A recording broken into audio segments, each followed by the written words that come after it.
Right. Last video I did, I talked about the fall of World Class Championship Wrestling. Now I'm going to talk about what they could have done different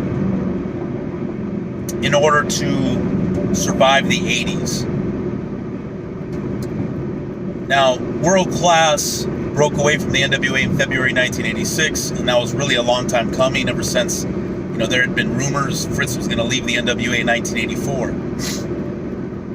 And breaking off from the NWA was a big deal, right? It was a big deal because now they would be without the help of regular visits from the world champion to spike up the gates, which in a time where they desperately needed it, because very end of 85, early 86, attendance was down in World Class Championship Wrestling.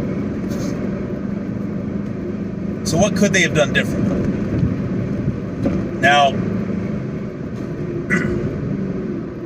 by this time, Fritz von Erich and Bill Watts were at odds. They had stopped working together. In fact, from what I remember, there was even a lawsuit where Fritz was trying to sue Bill, from what I understand.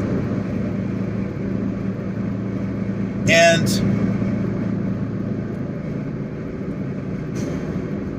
I'm going to go with a little fantasy scenario here, so you guys have to bear with me. I'm going to go with that Kerry Von Erich doesn't get in a motorcycle accident.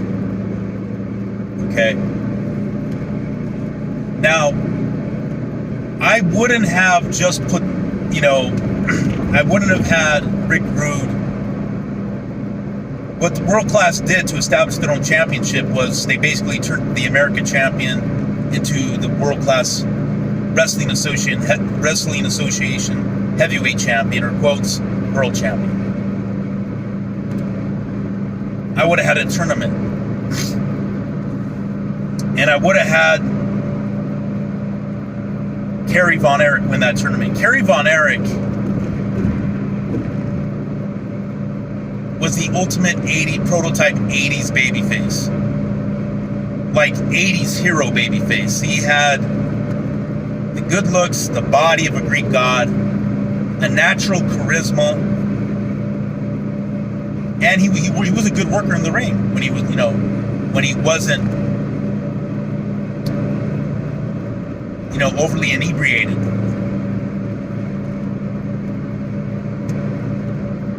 Now, World Class, despite the fact that they were syndicated all over the country, even in like Israel,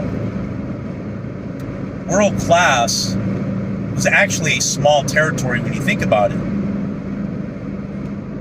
I mean, they did run in like Lynn, Massachusetts a few times, but they're pretty much in Texas, but not even all of Texas. Because Houston was ran by Paul Bosch, which was Mid-South territory. The one area that I think World Class could have expanded into and been hugely successful was Louisiana. Louisiana, especially New Orleans for Bill Watts, started to dry up after the Junkyard Dog left.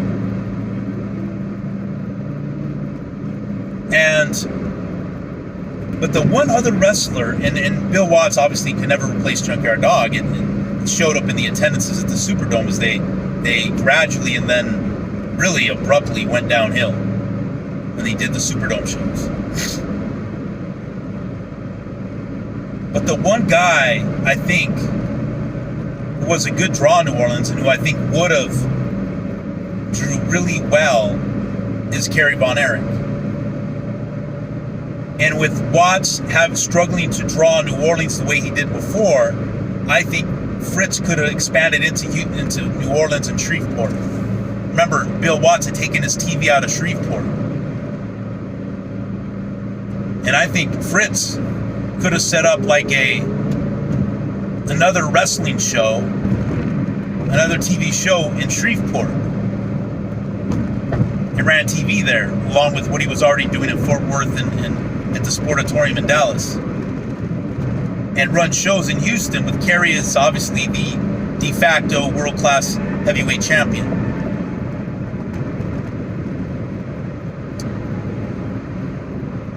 That would have been, I think, a natural move.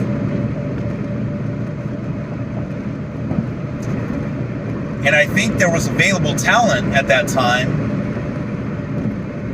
Because I think the best thing at the time for Fritz was that the Freebirds did leave. Wasn't that people like Missing Link, Jack Victory, John Tatum, Missy Hyatt, that, you know, I think it was good that they left World Class. Ken Mantell, and I think in order to build their promotion up as a world championship type promotion, there was guys available at that time were Hacksaw Butch Reed, who actually did wrestle at the Reunion Arena show in July for World Class.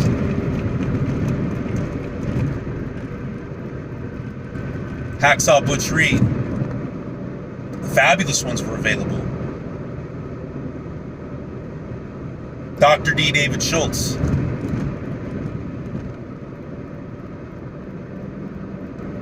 This was talent, top-notch talent that was available at this time. Mass Superstar. You know, obviously before he went to WWF as Demolition or as Super Machine.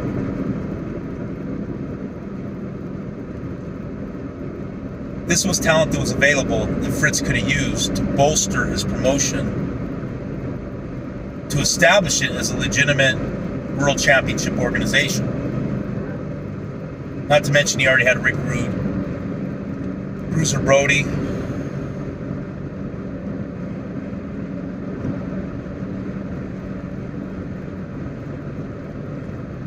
Now, this again is provided Kerry doesn't get in his motorcycle accidents. We're going to use that little fantasy scenario.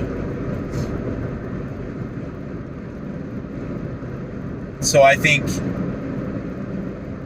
to have Kerry as your world champion would have been ideal.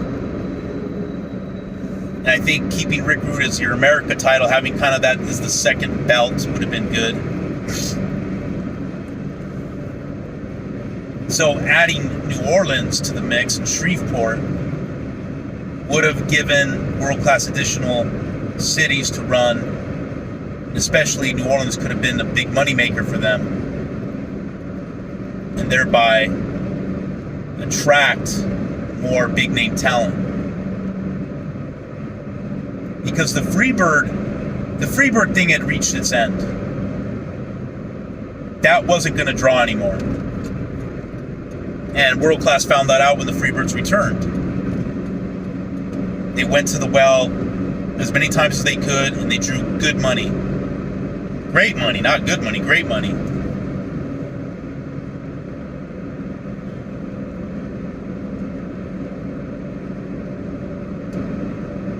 So you had the Fabulous Ones that were available. They already had Brody coming in. You had Hacksaw Butch Reed. Imagine Kerry against Hacksaw Butch Reed feuding over the World Class Heavyweight Championship, and you can even have Butch Reed win, make him the first black world champion. Dr. D. David Schultz. Mass Superstar available at that time. Sergeant Slaughter would soon be available because he was about to leave the AWA.